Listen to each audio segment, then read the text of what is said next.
evening, friends.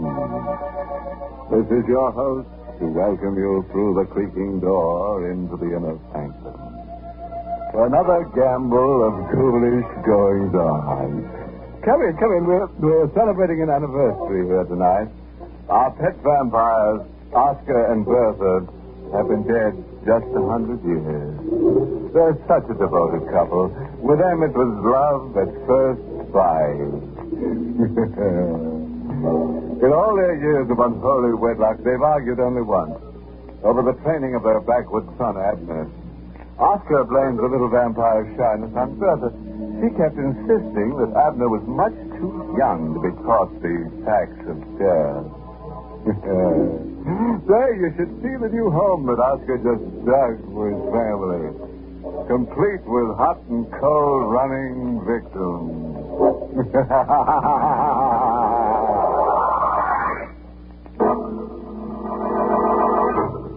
Tonight's Inner Sanctum Mystery, Fearful Voyage, was written by Ed Adamson and Robert Sloan, and stars Arnold Moss in the role of Steve, with Elspeth Eric as Rita. All right, folks. Set for another saga in the sanguinary. Well, make yourself comfortable. Sit right next to me. Here, in this coffin. And don't worry about the price of the seat. There's no cover charge. Now, let's get to the story as it's told to us by Steve Chapman. Flashes of lightning rip through the black sky in angry silver streaks. The snarling wind whips the sea into a jagged, tossing mountain range of gray water. The fishing boat ponders on the reef, its wooden sides crying out against the punishment of the lashing waves. And there, on the deck of the dying ship, the lone fisherman faces the relentless fury of the elements. It doesn't have to be this way. She can save me, but she won't. She just stands on that rock up there and looks down at me and laughs. She just stands and then laughs at me because she wants me to be as dead as she is. Oh, if I could only go back. It was only 2 days ago. Just 2 days ago. If I could only go back to where I was 2 days ago.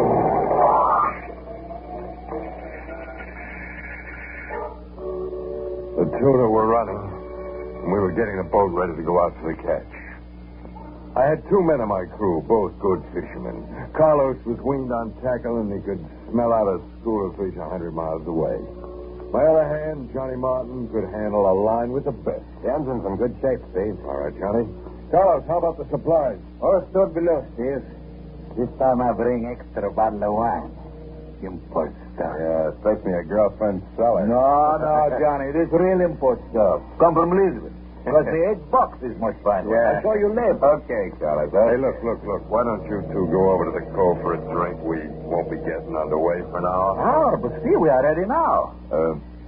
Rita's coming down. Oh. We're going up the coast of Goldwater before we head out to the bank. Steve, we'll lose 6 or 7 hours. Oh, we'll make it up, Johnny.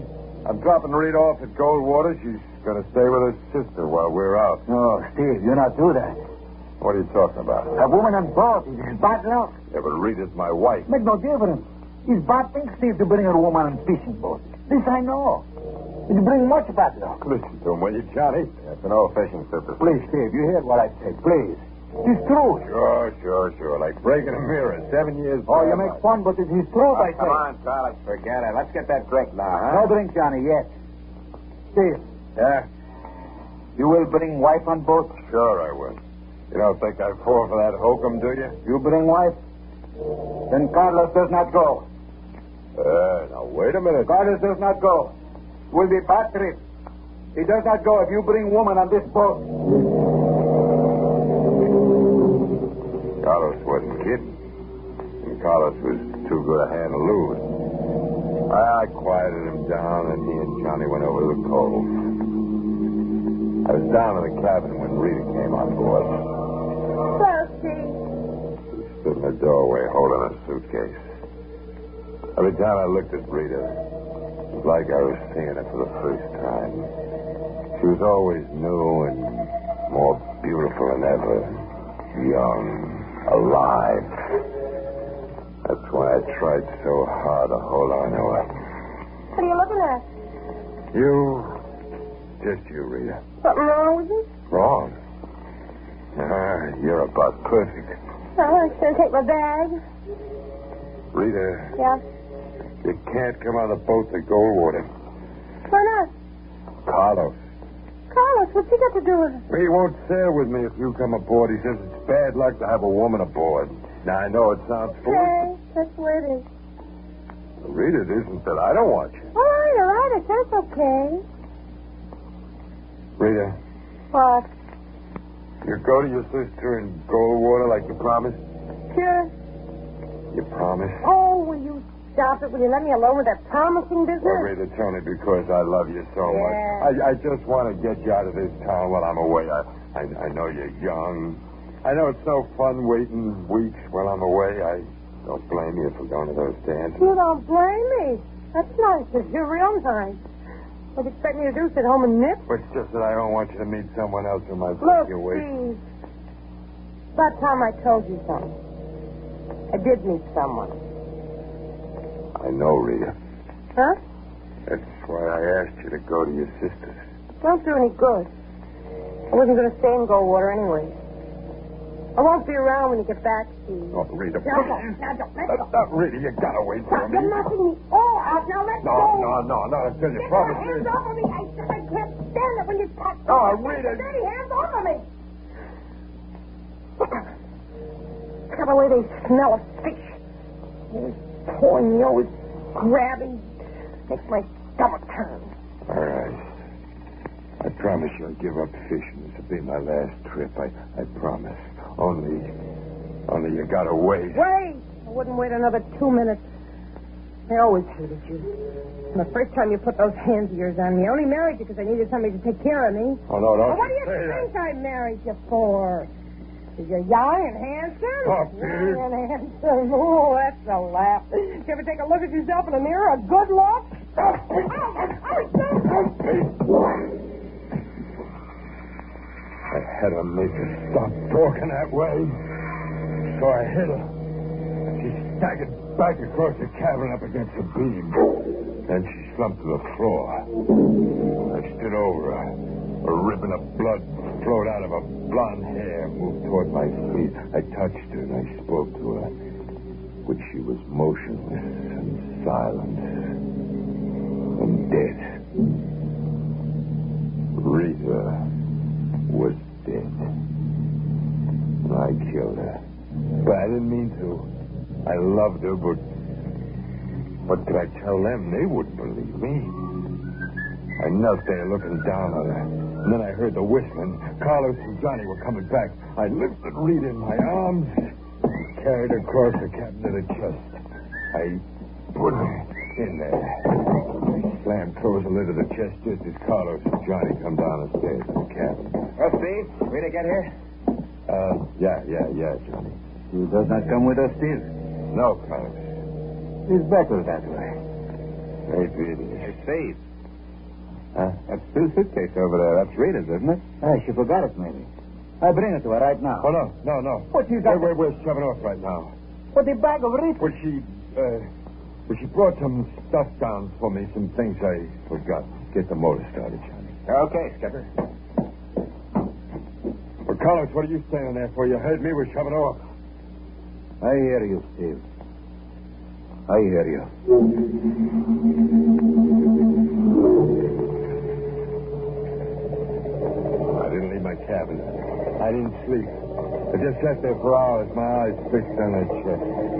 I wanted to open it and look at her again, but I couldn't. I just sat there. We were only out 10 hours when things began to happen. The radio's shot, Steve. Oh, fix it, Johnny. I can't. The power supply's burned out. Funny thing about that, I just put a new condenser in day before yesterday, a brand new one. Funny, for no reason, it should burn out. I was never a superstitious man, but peculiar things like that. And that was only the first. What do you want, Carlos? Hurry up, please. Dave, this gun. Gotta say I should show it to you. Why? Well, look at it. We are headed north. Well, the needle points this way. Oh, no. There, you see? Give me that compass. Sure. Dave, what are you doing? Go. Dave, you break compass. Why? Get out of here. What you can't... Go on, do as I tell you. Get out. Go on, get out. I never was a superstitious man, but peculiar things like that. Carlos was right. But there was something Carlos didn't know. A woman can curse her ship even after she's dead. Rita's body was in that chest. And that's just where that compass needle pointed.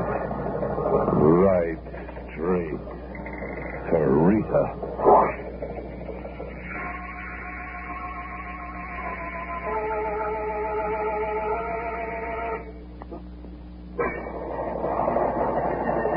Superstition become a fact. A real living thing. I had to get Rita's body off that boat before something really bad struck us. I put the body into my seat bag and carried it up on deck. It was a bright moonlit night, clear, except for one dark cloud that hung just above our mast. Hello, Steve. Carlos. Well, you've come on deck, Steve. I'm glad. You feel better, eh? Thought you were in your bunk. No, I don't feel Steve. Now, sit back. What about it? What you doing?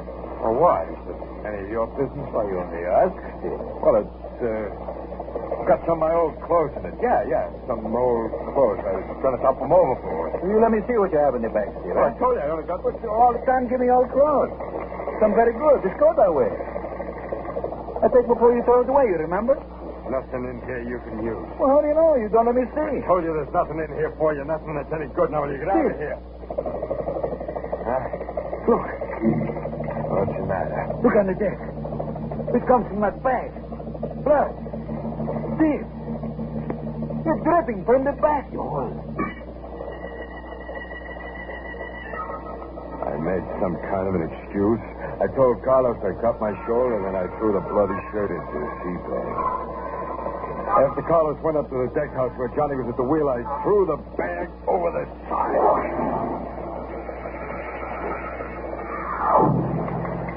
I went below to my cabin.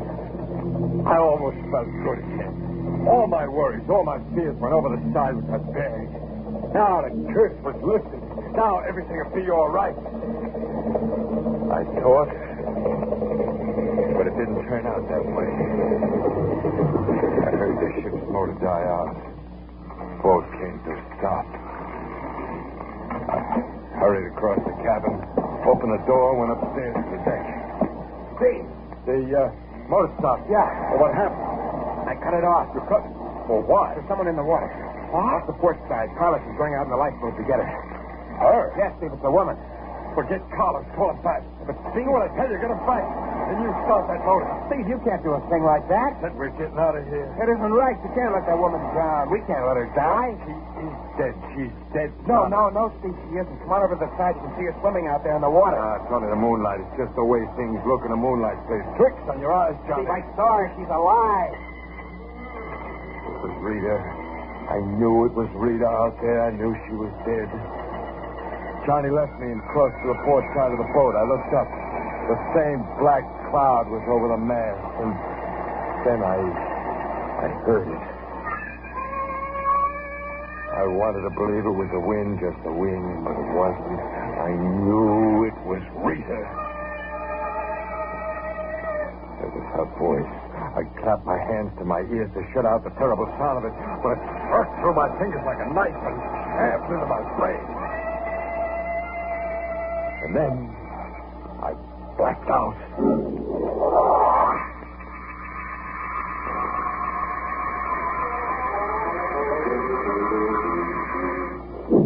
Oh. Here, Steve. You drink this one. Carlos. You fall downstairs. You get sick, eh, Steve? Yeah, Carlos, I get sick, I guess. We have woman. She's here. Woman? Oh, yeah. I remember. Carlos, you brought her on board? Yeah. You know what that means, Carlos? You told me yourself it's bad luck. No, but this we cannot hurt. We cannot let the woman drown in the sea. Yeah, but she couldn't drown. She was dead already. I tell you, she was dead. I know I do. Do I look dead to you? Carlos. Well, do I? I go up the deck house with John. No, Carlos, don't leave me here with her. You talk to her. No, Carlos, come back. You're afraid of something, Steve. Is it me? You're dead. Now, why do you keep saying that? Well, because I know you're dead. I would have been, but Carlos and Johnny saved me. Well, you don't look the same, but that's a trick to fool them. I know who you are. No, you don't. Yes, I do, and I know why you come back, Rita. My name isn't Rita. It's Edith. Edith Lawson. I told the whole story to Johnny and Carlos. My plane crashed into the ocean. That's simple. They believed it. Because they don't know. You can trick them. Steve, you're sick. I know why you come back from the dead. You want to see me destroyed. You can't fool me because I know who you really are. You seem so sure of that. Oh, it's that dress you're wearing. I remember it, Rita. I gave you that dress for your birthday. I had to get her off the boat again. Some way. Johnny, that fool Johnny, told her to rest in his bunk. If I could only made him understand somehow. I went up on deck. The superstition was being fulfilled right in front of my eyes. The black cloud above the mast spread itself out into a giant blanket, snuffing out the light of the moon and its stars. Cold wind came moaning out of nowhere. I tried to do something before it was too late. I went forward to the deck house where Carlos was at the wheel. Carlos, yeah, he would understand. Now, let's understand, Steve. What would you like to say? That woman, Carlos, she's cursing this boat. Look how it's blowing up. Yeah, yes. Big storm. Well, she's doing it. It's because she's on this boat. We'll all be killed. We can do, Steve. Yes, there is. We can get rid of her. See? Don't you see? We gotta. If we're gonna come out of this storm alive, we gotta get rid of her. Oh, not a thing like that. Carlos, listen to me. I'm gonna tell you something. That woman, she's not who you think she is. She's my wife, Rita. Not Steve. Yes, she is. Rita, come on board before we left port. I lied to you. She didn't go back on shore. I killed her. And it's a trick. The dead who return can play tricks. But there's one sure thing I know about. That dress she's wearing, I gave it to her as a birthday present. Steve, I gave the woman that dress. What? She was wet. I look in your closet and cabin for something for her to wear. I find the dress in Rita's suitcase. What? In the suitcase, you say, Rita, bring your things, Steve. Well, then... I knew when I see the blood fall on deck from that sea bag. But you never said anything. She was a bad woman, Steve. No good. But she's come back, Carlos. No, Steve. Rita's dead. She's come back. I tell you, she's down below in Johnny's bunk. She's bringing this storm on. She's going to have us all killed. I know what we'll do, Carlos. No, Steve. You want to die? This bad thing to kill. I have it all planned. You throw a blanket over her so Johnny won't hear it scream. Steve, please, I cannot do this. I have a piece of lead pipe in the cabin. I'll take care of the rest with that. No, Steve. I will not help you. No matter what storm brings, I will not help you kill. I had to do it myself. The passageway to Johnny's bunk was dark. As I got closer, I could hear her breathing. Then I threw the blanket over her. As I held the blanket down, she started to kick and struggle. Then I raised the pipe and...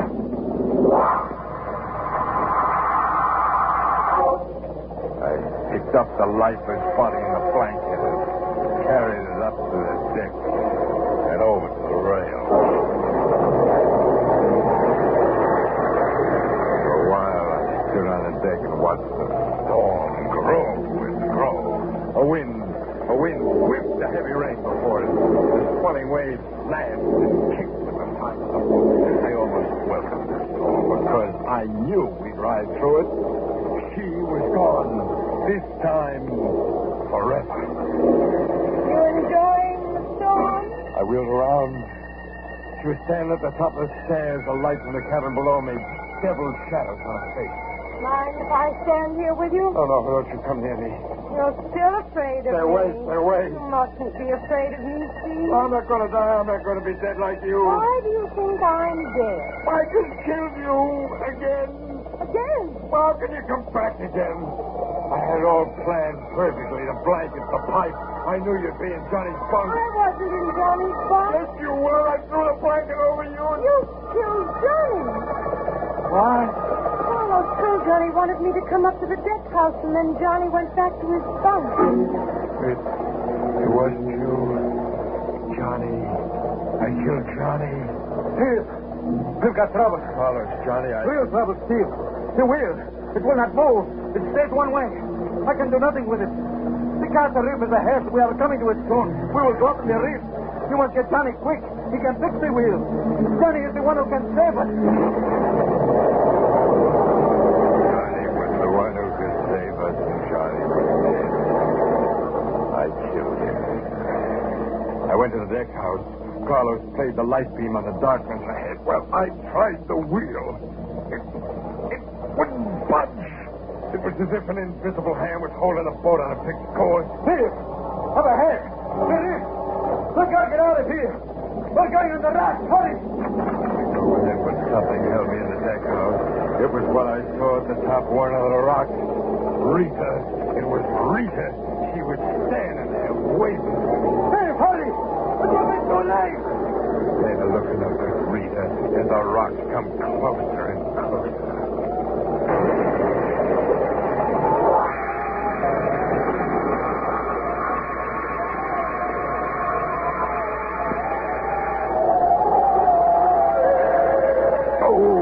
Steve, you hurt bad.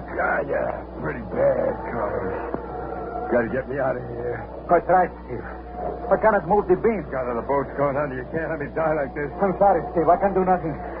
The woman, Edith Lawson. I must save her. She's hurt, too. I must get her in the lifeboat. Carlos, don't leave me. Goodbye, Steve. Goodbye. Carlos, please come back and help me.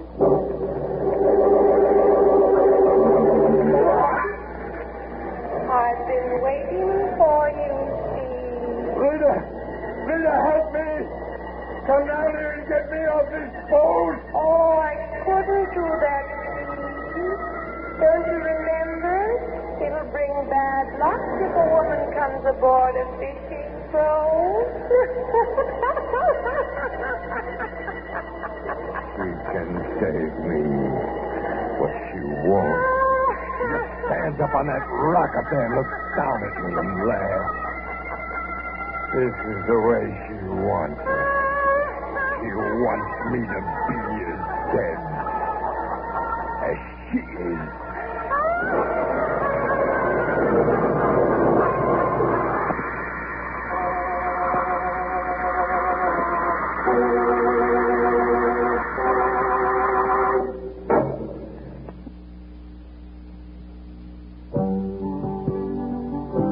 Reach out and touch her, send a birthday party. Reach out and touch her, send a birthday party. Reach out with FTD and the birthday party bouquet. She'll never outgrow a birthday party. And now you can send one to her with the FTD Birthday Party Bouquet. Colorful flowers with party horns and favors tucked in arrive like a surprise party to help her celebrate her special day. And your FTD florist can send the Birthday Party Bouquet by wire almost anywhere. Reach out and touch her, send a birthday party. Reach out and touch her, send a birthday party. Reach out with a birthday party from the florist of FTD. Reach out with a birthday party from the florist of FTD.